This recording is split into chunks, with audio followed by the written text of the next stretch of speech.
O áudio que vocês vão ouvir agora é parte do podcast Xadrez Herbal. Caso vocês queiram ouvir mais sobre esse assunto e outros temas de política internacional, é só ir em xadrezherbal.com. Bem, passemos agora para o cheque, no qual eu e o Felipe daremos uma volta pela Bacia do Pacífico. Presidente da Câmara dos Estados Unidos é derrubado do cargo pela primeira vez na história. Amadores. Pois é, o senhor Kevin McCarthy entrou para a história por ser o primeiro presidente da Câmara dos Estados Unidos a ser chutado do cargo, né? Ele que foi eleito em 7 de janeiro, né, quando assumiram os novos deputados, né, sucedendo a Nancy Pelosi, com maioria republicana na casa, e teve o seu mandato aí de, né, menos de, 9 meses, né, por aí. Então, os votos, né, para tirá-lo, né, do cargo foram 208 democratas, 8 republicanos. 210 republicanos votaram a favor dele, 3 republicanos se abstiveram e 4 democratas se abstiveram. E o que explica isso então, né? Porque normalmente o presidente da Câmara é eleito pelo partido que tem a maioria dos votos, né? A maioria dos assentos. Normalmente o que é mais acirrado é a disputa interna a cada partido, né? Mas o Kevin McCarthy, ele conseguiu 2 coisas, né? A primeira delas é ter deixado os democratas pés da vida, né? Para não dizer, né, bravos, né? Quando ele falou, né? Quando ele falou do impeachment do Biden, né? Quando ele deu voz ali a algumas visões que foram consideradas até mesmo ofensivas, né? Alguns parlamentares, alguns congressistas, melhor dizendo, democratas. Só que nós também tivemos, nessa semana, né, no dia 1º de outubro, a assinatura do orçamento federal dos Estados Unidos, que vai valer do dia 1º de outubro até o dia 30 de setembro de 2024.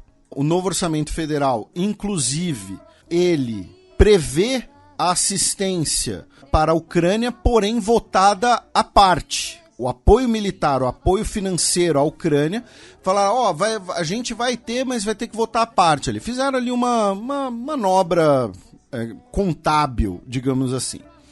Mas o principal é o Kevin McCarthy, tá?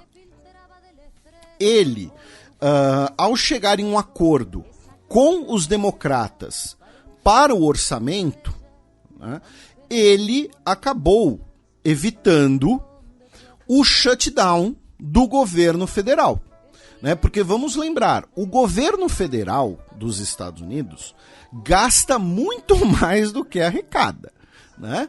A diferença que os Estados Unidos, uma das diferenças, né, é que os Estados Unidos, eles controlam a impressora né, da moeda mundial, da moeda mais utilizada no mundo. Mas o fato é, e tanto que assim, todo ano a gente fala desse voto, todo ano aqui no Xadrez Herbal a gente fala ou de risco de shutdown ou de um shutdown efetivo. Lembrando que se você tem um shutdown nos Estados Unidos, isso significa que as instituições federais são paralisadas. Então assim, sempre falar, os parques federais já fecharam, né? Porque não vai ter o dinheiro da manutenção e tal. Mas isso inclui temas que são inclusive sensíveis para o eleitorado, como vários programas de amparo a veteranos de guerra, tá? Então, o Kevin McCarthy foi lá e falou, tá bom, vamos sentar, vamos negociar e chegar a um acordo de orçamento, tá? Ao fazer isso, ele desagradou os trumpistas do Partido Republicano. E aí, o próprio Kevin McCarthy, ele, ao ser removido, né, ele falou que não teve nada a ver com gastos, é sobre chamar a atenção. Eu não tenho certeza se esses indivíduos estão buscando ser produtivos. Eu quero ser um republicano e conservador que governa. Tá? Falando, olha só, esses republicanos que votaram contra mim, eles querem chamar a atenção. Tá? O líder dos democratas, o Hakeem Jeffries, inclusive, disse que isso mostra, né, como diversos republicanos não se afastaram de forma autêntica e abrangente do extremismo MAGA. Né? MAGA, sigla para Make America Great Again, né? O slogan do Trump na primeira eleição, e que é muito famoso por causa dos bonés, né? Tanto que falam muitas vezes MAGA hats. Né? Inclusive, nessa semana tivemos um atentado, né, de um homem vestindo um MAGA hat que atirou em 2 ativistas indígenas no Novo México que estavam protestando em frente a uma estátua de um conquistador. E sobre o orçamento, meu caro Matias, só para frisar uma coisa importante aqui. O orçamento ainda não virou lei, tá? O que teve aprovação foi como se fosse uma medida temporária para impedir o shutdown. Por isso que o voto da ajuda militar à Ucrânia vai ser uma votação separada, muito provavelmente. Né? Porque a gente já falou aqui, é um assunto que se torna cada vez mais importante, porque as eleições estão se aproximando, né? E, ao mesmo tempo, a Ucrânia precisa, né, os Estados Unidos em volume, de longe, o país que mais apoia a Ucrânia. Né? Então, esse acordo do dia 1º de outubro deu 42 dias de fôlego para o governo Joe Biden e para os democratas do Congresso. Tá? E aí os republicanos, repito, trumpistas falaram, olha só, tá traindo o movimento, ele tá ajudando os democratas, tá ajudando o Biden.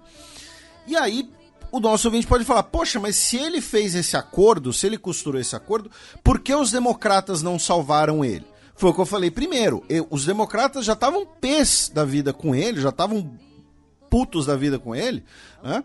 Porque ele falou do impeachment do Biden, né? Falou de outras pautas, né? Ele, enfim, bateu boca lá com uma deputada democrata e tal. Então os democratas também não estavam dispostos a salvar a pele dele, né? Então, curiosamente, meu caro Matias, um dos líderes, né, dessa, digamos assim, rebelião republicana é o Matt Gaetz, né, que é eleito pela Flórida, que né, compartilha diversas teorias da conspiração e que já respondeu ali, né, a gente já comentou aqui, ele chegou a responder ali por diversas acusações ligadas a crimes sexuais, né, a gente repercutiu isso acho que em 2020, 2021, não lembro. Então, com você tendo 8 republicanos votando contra ele e 3 em abstenção, ele não tinha como sobreviver. Né? O voto final foi 216 para ele ir embora, 210 para ele continuar e 7 abstenções. Se só as abstenções tivessem votado por ele, né, pensando, sei lá, nos democratas, ele teria continuado. E aí agora, então, né, Kevin McCarthy entra na história como o primeiro líder da Câmara dos Deputados dos Estados Unidos a ser chutado do cargo. Tá? E, segundo a CNN, foi a primeira vez que uma votação desse tipo ocorreu desde 1910. Tá? Mas que quando ocorreu em 1910 ela teve um caráter muito mais simbólico, segundo a CNN dos Estados Unidos. Não sei qual era o contexto, peço desculpas. Então ele entra para a história como o primeiro a ser chutado. E aí agora entra uma outra coisa, que a gente já falou aqui que o presidente da Câmara dos Deputados não precisa ser um deputado, pela regra. Né? Então, os MAGA, né, os republicanos pró-Trump, especula-se que eles estão planejando, né, numa primeira votação, pelo menos de uma forma simbólica, votar no Trump. Pra ver assim, e é uma coisa maquiavélica, de genial. Que vamos ver aqui quem é trumpista mesmo. Quem é que vai votar no Donald? seria pelo menos uma votação simbólica ali, uma votação entre aspas de protesto. Vamos ver quem vai eventualmente suceder, né, o Kevin McCarthy. Interinamente, quem está no lugar é o Patrick McHenry. Porque lembrando, os republicanos têm 9 assentos de diferença para os democratas. Isso, ele vai ser um republicano. Né? Quem está provisoriamente é o Patrick McHenry, que é da Carolina do Norte, e cujo retrato... E que usa uma gravatinha borboleta. Isso, eu ia falar... o retrato oficial dele é com gravata borboleta. Tá?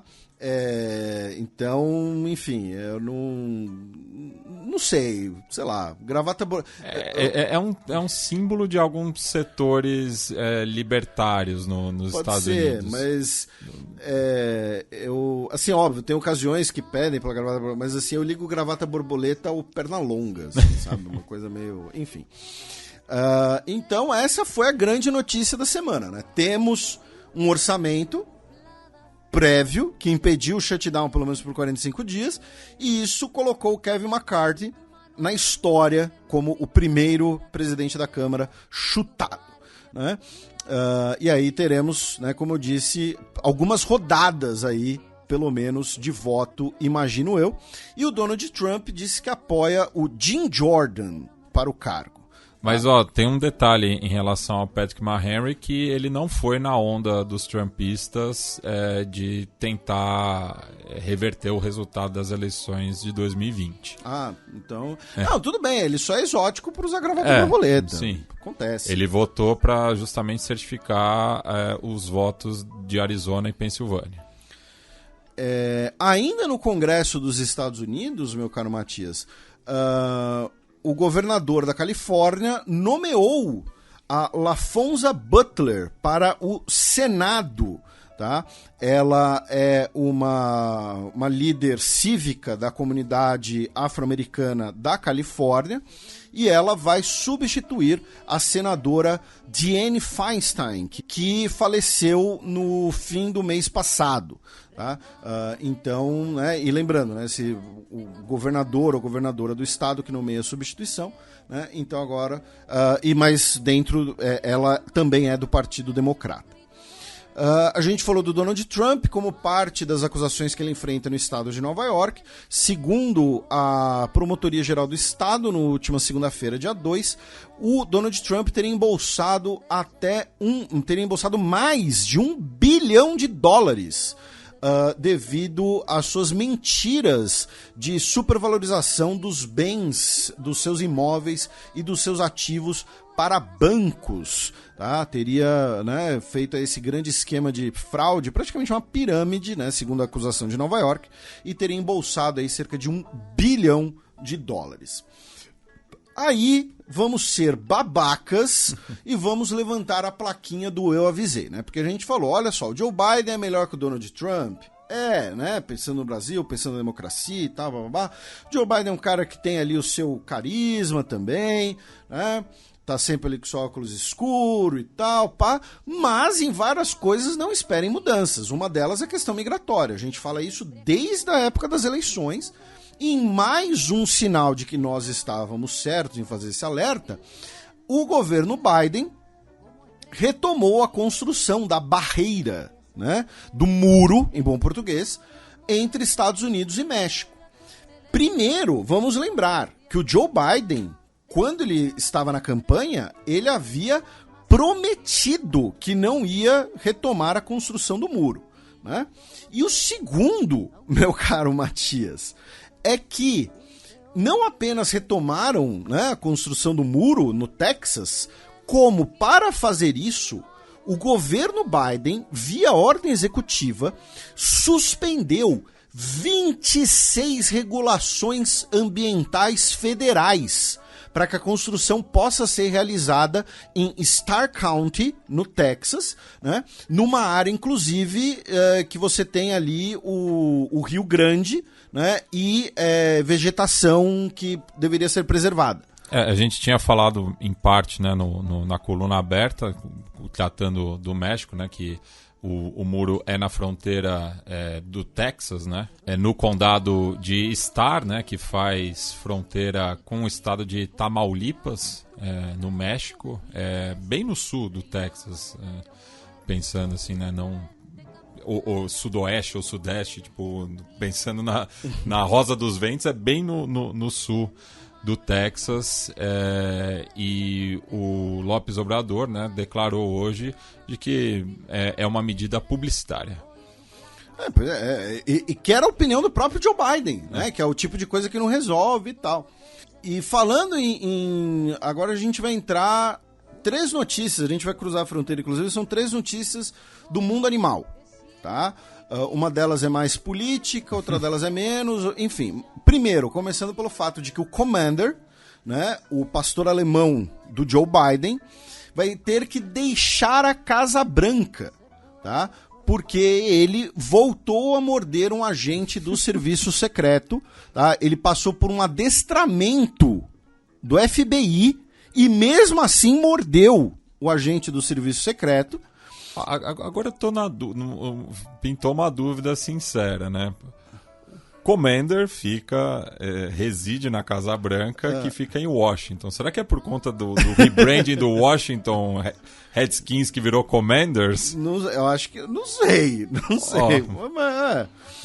E agora, o que eu achei interessante, eu vi no Twitter, eu não vou lembrar agora quem foi, que dizem, né, que o cachorro... Ele é muito protetor do ser humano, né? Então ele percebe ao redor do humano os humanos que ele não pode confiar, mesmo que sejam humanos da convivência do humano dele, né? Enquanto que o gato ataca o junto, se for o caso. Então, assim, que o Commander, na verdade, ele estaria detectando os agentes do serviço secreto que dariam um golpe no Joe Biden, entendeu? Que ele é importante para isso. Mas, enfim, o fato é... E claro, uma mordida de pastor alemão não é brincadeira. Tá louco. E, cara, esse cachorro... Eu tenho uma cicatriz até hoje. Quando eu era criança, eu tinha um pastor que era o Tango, e numa brincadeira ele roçou no meu pulso, eu tenho a cicatriz até hoje. E esse cachorro não tem 2 anos nem ferrando, porque ele é gigante, cara. Mas, enfim... O Commander... mas cresce rápido. Eu sei. Né? Mas o Commander, então, será afastado, né, das suas funções oficiais. Né? O Major... Né? O Joe Biden podia parar de dar esses nomes também, né? Mas, enfim. O Major, ele também mordeu, tá? Agentes do serviço secreto. A outra notícia é que a China... pediu de volta os pandas do zoológico de Washington. Tá? O zoológico de Washington, inclusive, realizou o Pandapalooza. Foi o nome que eles eu gostei. Para o público poder se despedir dos ursos. Né? São 3 pandas gigantes. Mei Xiang, de 25 anos, Tian Tian, de 26, e o Xiao Tiji, de 3, que nasceu no zoológico, inclusive. Né? E a gente já falou disso aqui, eu tenho uma coluna na Gazeta sobre isso, tá? É um dos melhores, modéstia à parte, é um dos melhores títulos que eu já pus num texto, né? Que é a adorável arma diplomática chinesa, que é a Panda Diplomacy, né? Que é a China usa os pandas, lembrando que só tem panda na China. Tá? O panda, ele só tem na China. Atualmente, claro, né? A população original dele possivelmente tinha ali, cruzava a fronteira, né? Talvez com o Nepal, não sei. Tá? Mas hoje os pandas só tem na China, né? O panda durante muito tempo, ele quase foi extinto pela destruição do seu habitat e tal. Os bambuzais. Isso. É uma das poucas espécies de urso que não é carnívora, né? Exatamente. Na verdade, ele até pode comer carne, né? Mas ele come especialmente bambu e por isso que ele tem que comer muito bambu. Né? Tanto que a gente falou na pandemia que o Canadá estava com o problema de trazer o bambu da China para alimentar o panda e eu sugeri dar um canadense de almoço para ele. Mas inclusive tem vários vídeos no Instagram, tipo, digita lá, Panda Eating, tá? O panda comendo abóbora, o som é ASMR. Mas, então a China pediu de volta, né, por conta das tensões políticas e tudo mais, né? Claro que essa não é o motivo oficial, né? Mas então a China pediu de volta os pandas do zoológico de Washington. E a gente cruza a fronteira com o Canadá, por quê? Porque no Parque Nacional de Banff, um casal e o cachorro deles foram mortos num ataque de urso pardo. E tá aí.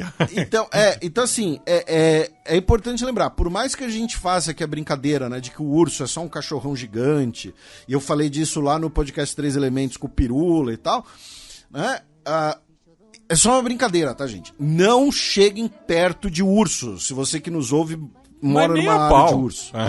Mesmo urso panda, tá? Teve um caso famoso, eu já falei desse caso aqui.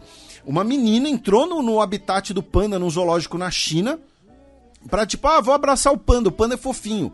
Era uma fêmea que, no instinto de proteger a cria, matou a menina. Tá? Então assim, o panda é fofinho, não, pelo amor de Deus, não faz nada. E não sai correndo também, tá?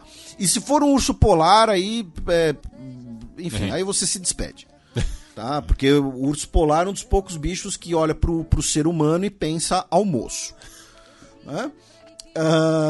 Agora a gente vai para outras duas notícias canadenses, meu caro Matias. Uma delas é que o parlamento canadense elegeu o Greg Fergus para ser o presidente do parlamento, né? O speaker, substituindo o Anthony Rota, que renunciou depois daquela crise, daquela pataquada, né, com homenagem ao ucraniano que lutou pelas Waffen-SS na Segunda Guerra Mundial. O Greg Fergus também é do Partido Liberal, né, que é o partido governista. Isso, que é o partido do Trudeau, né? E ele se torna, então, o primeiro homem negro a presidir a Câmara do Parlamento. E a outra notícia é que no último dia 3 de outubro tivemos eleições para o parlamento da província de Manitoba, tá? E quem venceu as eleições, inclusive ficando com maioria, né, eram 57 assentos em disputa. Quem ganhou 34 assentos foi o Partido Novo Democrático, né, que é o Partido Social-Democrata Canadense, mais à esquerda que o Partido Liberal, que no estado de Manitoba... Na província de Manitoba é liderado pelo Wab Kineal. Tá? O Wab, no caso, é a abreviação, apelido de Wabanakut, que ele é de descendência justamente indígena, né, da nação Onigamin, e ele se torna o primeiro premier indígena de Manitoba desde 1887. Então, essas são as notícias canadenses. Do Canadá, meu caro Matias, nós vamos para as Filipinas, já que o governo filipino fala que um barco pesqueiro foi abalroado por um navio estrangeiro no Mar do Sul da China, e o incidente deixou 3 pescadores filipinos mortos. O governo filipino não falou declaradamente, mas insinuou que o navio estrangeiro que abalroou o navio pesqueiro, né, abalroar é o termo técnico para uma trombada, tá? Um navio tromba no outro, né? Seria uma embarcação da Guarda Costeira Chinesa. Tá? Vou repetir, eles não acusaram isso diretamente, tá? Mas insinuaram.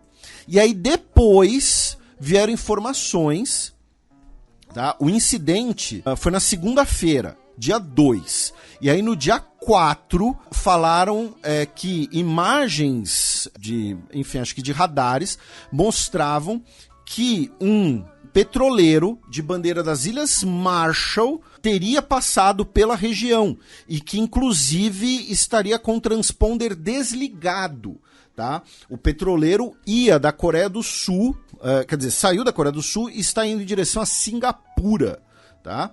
Então tivemos esse incidente.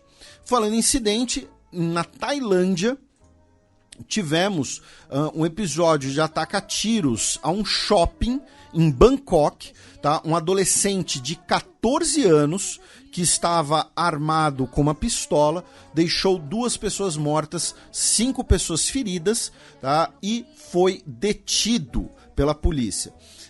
Os 2 mortos eram estrangeiros, tá? Um era um funcionário do shopping de origem de Mianmar e outra vítima fatal foi um turista chinês. Falando em China, vamos ao Timor-Leste, já que o José Ramos Horta, o presidente do Timor-Leste, né, ele defendeu o seu país das críticas australianas devido ao fato de que o Timor-Leste e a China, né, acertaram um aprofundamento de parceria. Tá? Esse é o termo. Após o encontro entre o Xi Jinping e o Xanana Gusmão, por conta da abertura dos Jogos Asiáticos. Né? A gente comentou que o Xanana Gusmão estava na abertura dos Jogos Asiáticos. E aí o José Ramos Horta, o presidente, disse que essas críticas são motivadas pela paranoia de fantasmas chineses na mídia australiana. E vamos lembrar que no Timor-Leste você tem um sentimento muito dúbio em relação à Austrália. Né? Porque, por um lado, a Austrália participou da missão da ONU, por um lado, a Austrália teve um papel na estabilização do país. Por outro lado, a Austrália também foi conivente com a ocupação indonésia, e a Austrália, e a gente já repercutiu isso aqui, né?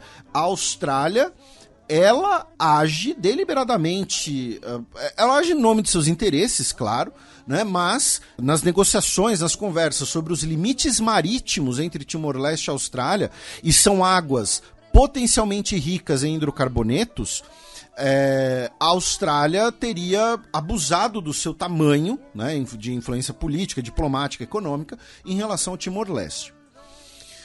Falando, né, de ocupação indonésia, vamos agora para, né, a ilha de Papua, né, na parte ocupada pela Indonésia, na parte que é parte da Indonésia, né, já que 5 combatentes do Exército de Libertação de Papua Ocidental foram mortos em combates com o exército indonésio essa semana. Né, lembrando que esse grupo defende que a ilha de Papua, né, seja uma república unificada, porque a ilha de Papua ela é dividida. Você tem a parte que é da Indonésia e você tem a parte que é a Papua Nova Guiné. A gente já falou algumas vezes aqui do movimento papuásio também.